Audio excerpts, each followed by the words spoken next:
बेनामी transaction act. बेनामी transaction क्या होती है? ये एक केस लॉ आया था, union of India and ANR versus miss Ganpati telecom private limited का, जिसमें बताया गया था, मतलब सुप्रीम कोर्ट जो है उसने बेनामी ट्रांजैक्शन को वो देखा था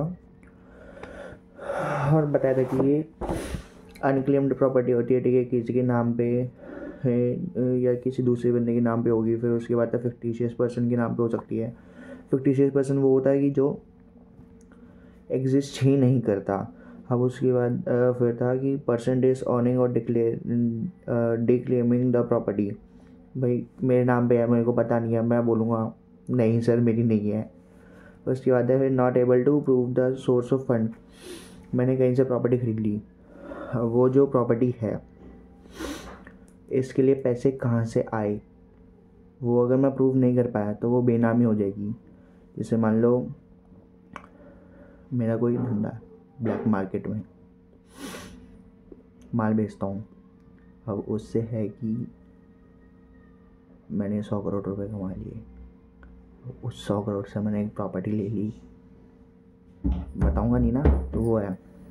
फिर उसके बाद है इंट्रोडक्शन में,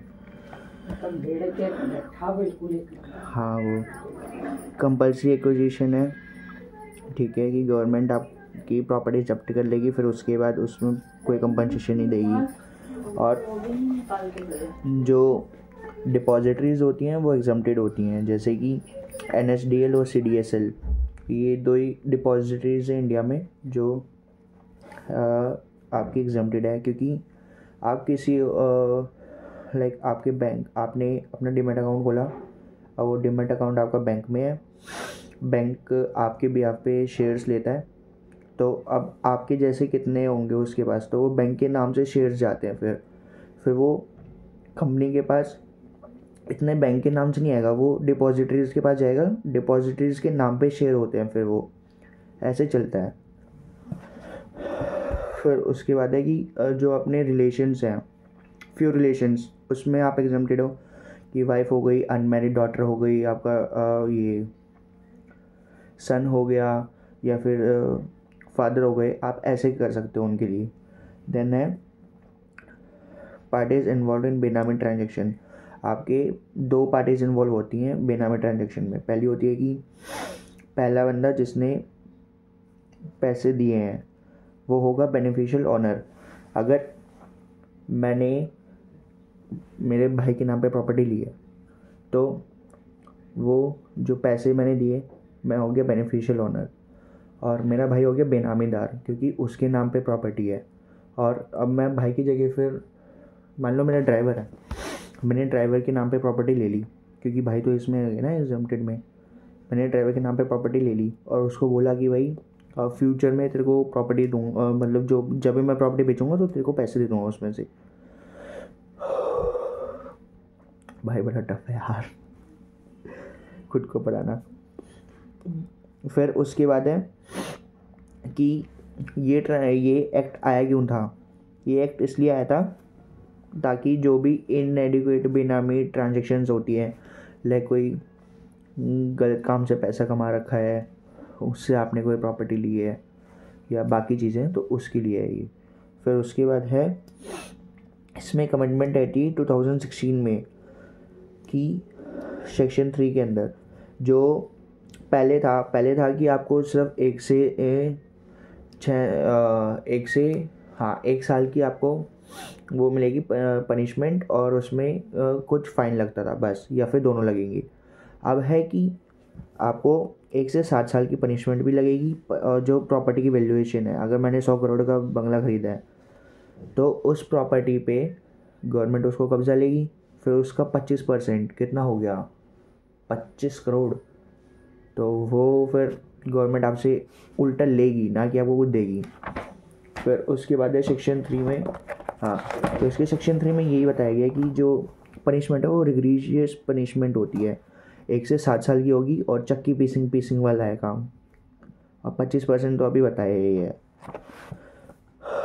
फिर इनकम टैक्स एक्ट 1961 में एक ऐसे ही निकाला गया था, सिर्फ उसी टाइम के लिए था, मतलब उसी ईयर के लिए, कि अगर आप इनकम डिक्लेरेशन स्कीम, अगर आपने कोई डिक्लेरेशन दी है तो वो डिक्लेरेशन स्कीम जो है वो सिर्फ 10% ही रहेगी। मतलब आपकी जो प्रॉपर्टी है वो उसका 10% हमें दे दो।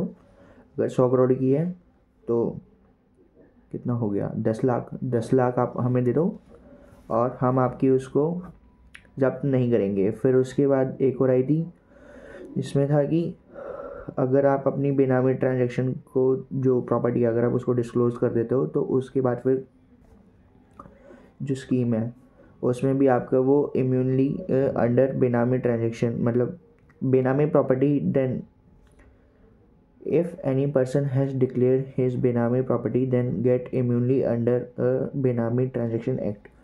इम्यूनली मतलब प्रोटेक्शन, आपको उसमें फिर प्रोटेक्शन मिल जाएगी कि भाई मैंने इस पर 10% दिया है, अब आप मेरे को ऐसे मेरी प्रॉपर्टी नहीं ले सकते। फिर इसके फीचर्स बहुत सिंपल है, अगर कुछ हार्ड नहीं है।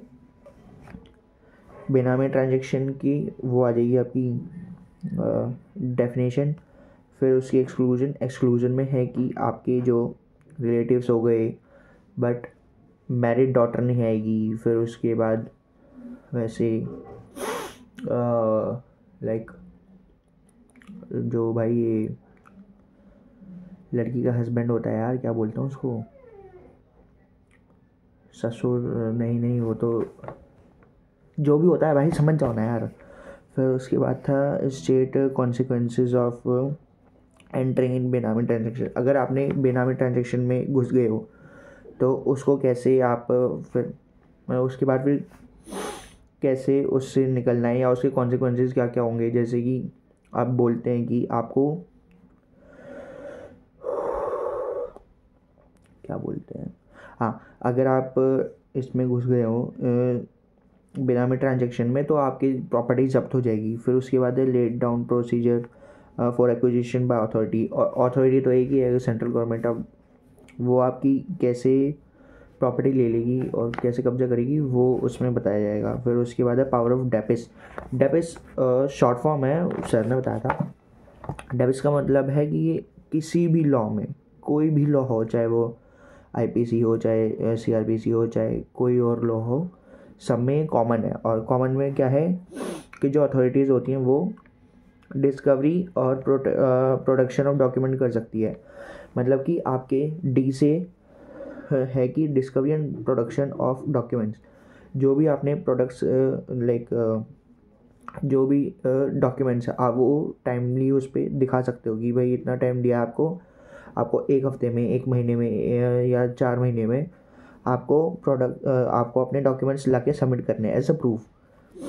फिर उसके बाद है ओथ ऑन एफिडेविट कि ए से oath on affidavit which means कि आपने जो भी बोला है या जो भी डॉक्यूमेंट दिए हैं वो सब रिटर्न में है और वो ओथ है कि मैं जो भी बोल रहा हूँ सच बोल रहा हूँ, सच के सिवा कुछ नहीं बोल रहा हूँ। और फिर है पी से access to public record. Public record का मतलब हो गया कि आपकी बैंक में एफडी कितनी है, फिर उसके बाद आपके कहाँ कहाँ पे कितने लोन चल रहे हैं आपके ऊपर, या फिर आपने कितनी इनकम ले रखी है, वो सारी चीज़ें हैं। फिर आई से है इश्यू इंक्वायरी कमीशन।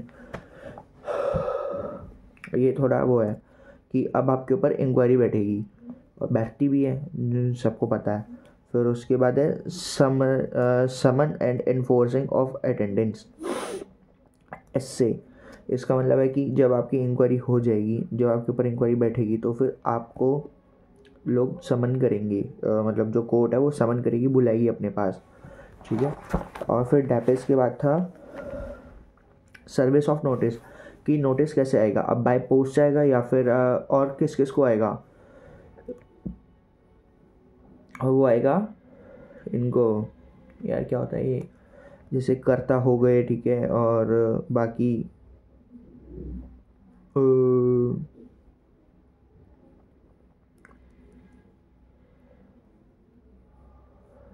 एक सेकेंड देख लेता हूँ भाई, कभी कभी तो चलता है, मैं भी बच्चे ही हूँ यार।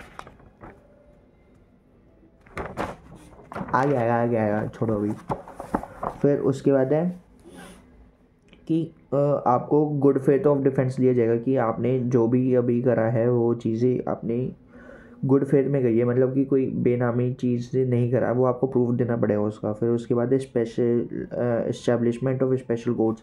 गवर्नमेंट ने कुछ स्पेशल कोर्ट्स बना रखी हैं, बनाई नहीं है मतलब वो स्पेशली उन्हीं के लिए होती है। लाइक अब जैसे सुप्रीम कोर्ट और कुछ थे जस्टिस ऑफ इंडिया, उनके साथ उन्होंने मिलके एक कोर्ट इस्टेब्लिश करी थी सिर्फ इसी चीज़ के लिए, बेनामी ट्रांजेक्शन की।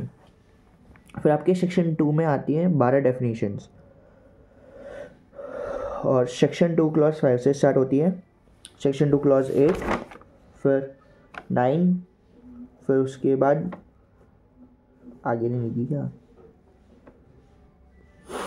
हाँ उसके बाद 10, 12, 16, ऐसे आपके मॉडल में भी यही है, आपकी क्या हमारे मॉडल में यही है। फिर उसके बाद है सेक्शन 2 क्लॉज 5 बोलता है अटैचमेंट। अटैचमेंट मतलब हो गया कि जो आपकी प्रॉपर्टी है वो गवर्नमेंट जब्त कर लेगी, आप उसको मतलब ना तो किसी को ट्रांसफ़र कर सकते हो, ना फिर आप उसको किसी को कन्वर्ट करा सकते हो। लाइक होता है ना कि भाई ये कन्वर्टेबल डिबेंचर्स हो गए, अब ये बाद में उसमें दूसरी चीज़ में कन्वर्ट हो रहे हैं, इक्विटी शेयर्स में हो रहे हैं या प्रेफरेंस शेयर्स में हो रहे हैं, वो चीज़ नहीं होगी।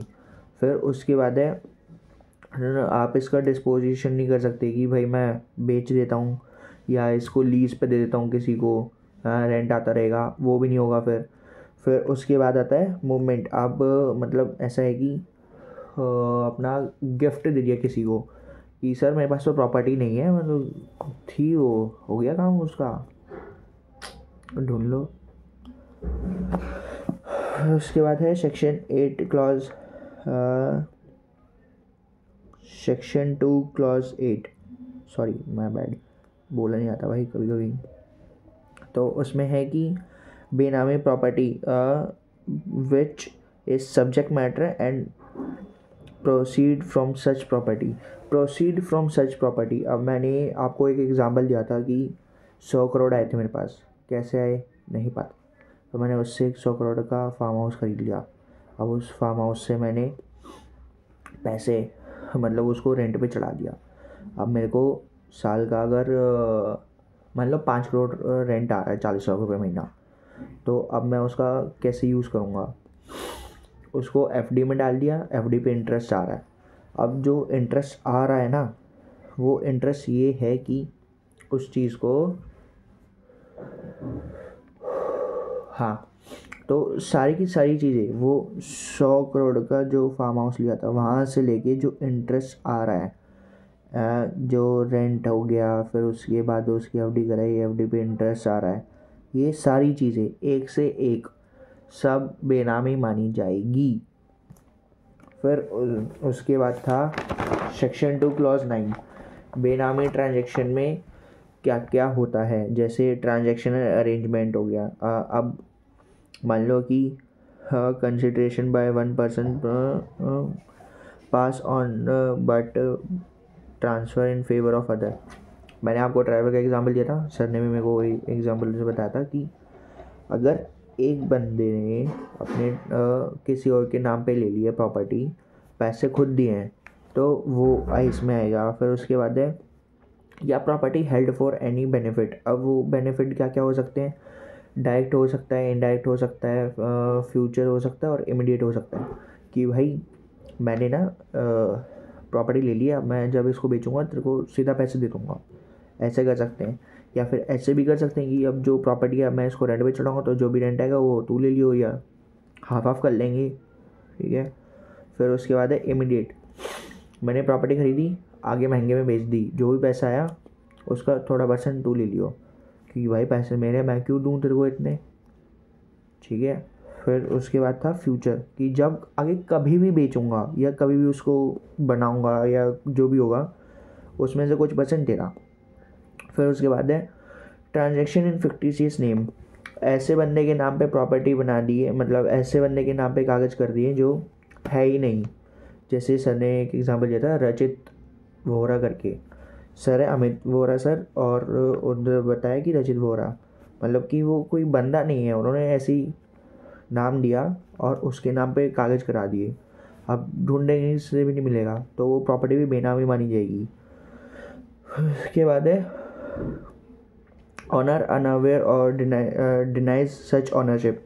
मान लो अगर रचित वोरा मिल गया ढूंढने से, तो उसके नाम पे प्रॉपर्टी होगी, फिर वो पूछेंगे कि ये आपकी प्रॉपर्टी है, वो मना कर देगा, वो चीज़ इसमें आएगी।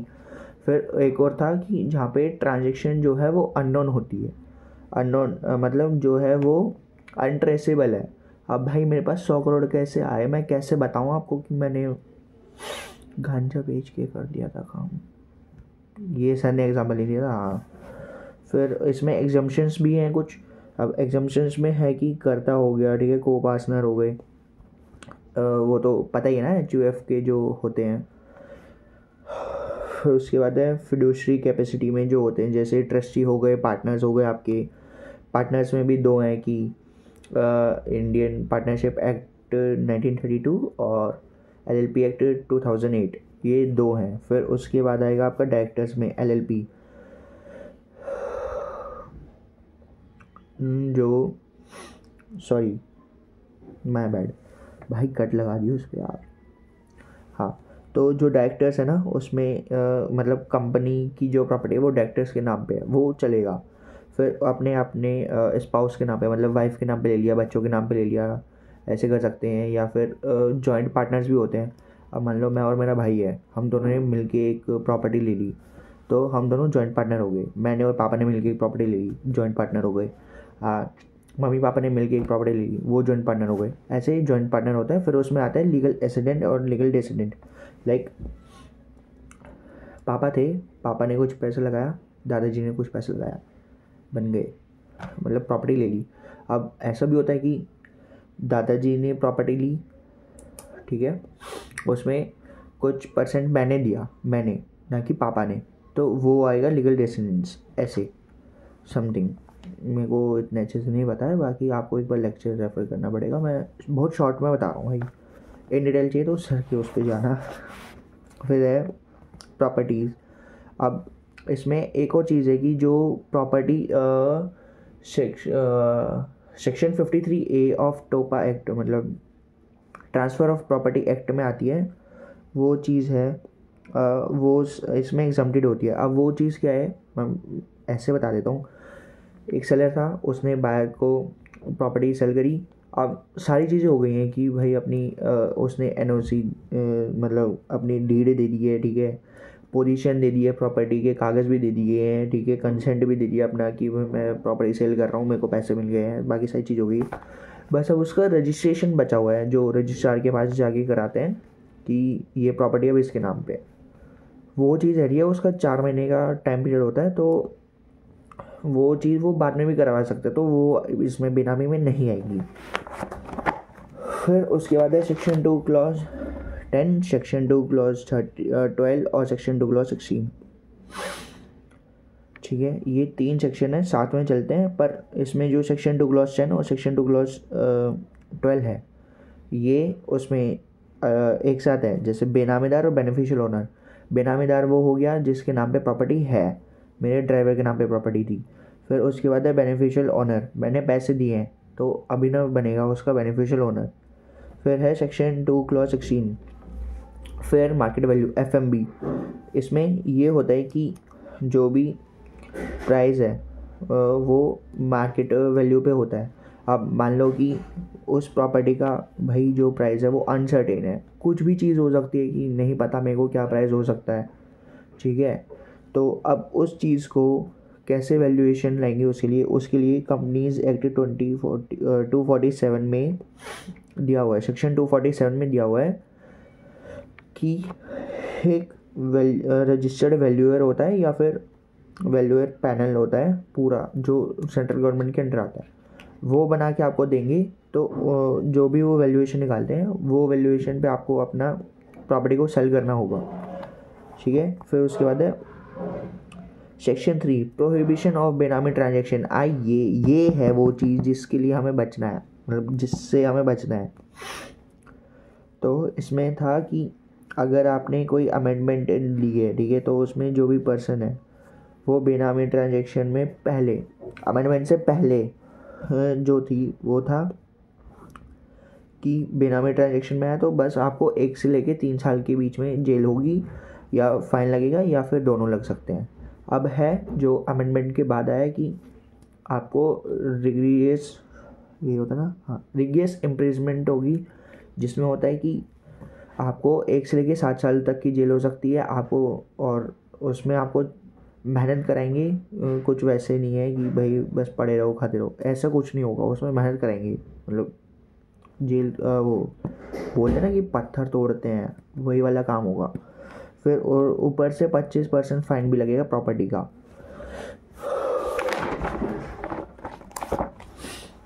फिर सेक्शन 4 बोलता है prohibition right to recover the property held benami, जिसमें है no right in property benami held वो शेल बी ऑनर और एजेंट। जो भी मान लो कि कैसे बताऊँ यार, हाँ, जो भी ये सेक्शंस है ना, सेक्शन 4 और सेक्शन 5, ये रेफरेंस दे रहे हैं बस सेक्शन 24 और सेक्शन 27 का, और कुछ नहीं है इसमें, खाली है। वो चीज़ अभी आगे बताऊंगा। जस्ट इसके नेक्स्ट ही है सेक्शन 24, जिसमें है कि जो बताता है कि अगर आपकी जो प्रॉपर्टी है वो बेनामी, जो इनिशिएटिंग ऑफिसर होता है वो कैसे वो पहले आपको एक नोटिस भेजेगा और उसमें पूछेगा बेनामीदार से कि जो आपकी प्रॉपर्टी है मैं उसको बेनामी क्यों ना कंसिडर करूं, बताओ। और सेम कॉपी जाएगी बेनिफिशियल ओनर को भी जिसने पैसे दिए हैं। फिर उसके बाद वो 90 डेज़ के अंदर ऑर्डर देगा अटैचमेंट का। अगर आप उसको सेटिस्फाई नहीं कर पाते तो मतलब आपके पास 90 डेज़ हैं उस बंदे को सेटिस्फाई करने के लिए कि सर ऐसे ऐसे ये मेरे डॉक्यूमेंट्स हैं, ये मैंने इस टाइम पे प्रॉपर्टी खरीदी थी, इस बंदे से खरीदी थी, इतने पैसे की खरीदी थी, फिर उसके बाद आपके पास पैसे कहाँ से आए, वो सारी चीज़ें आप बताएंगे। और फिर वो ये भी पूछेगा कि आपने ड्राइवर के नाम पे क्यों ली, किसी और के नाम पे ले लेते, ये चीज़ भी आएगी। फिर तो उसको अपना करना है, मतलब सेटिस्फाई करना है। फिर उसके बाद है कि इनिशिएटिंग ऑफिसर जो है वो अपना ओपिनियन देगा बेनामेदार को, ठीक है। Initiating officer is opinion date, हाँ।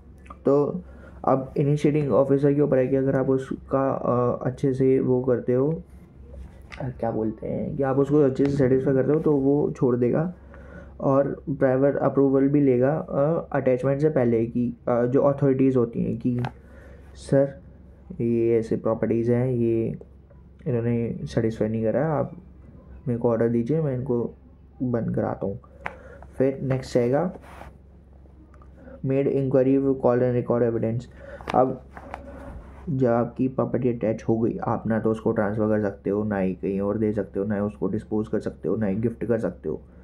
तो अब आपके ऊपर इंक्वायरी बैठाई जाएगी कि मेरे को डॉक्यूमेंट्स ला के दो, कहाँ से आए पैसे, किस रीज़न से आपने इसके नाम पे ली, सारी चीज़ें।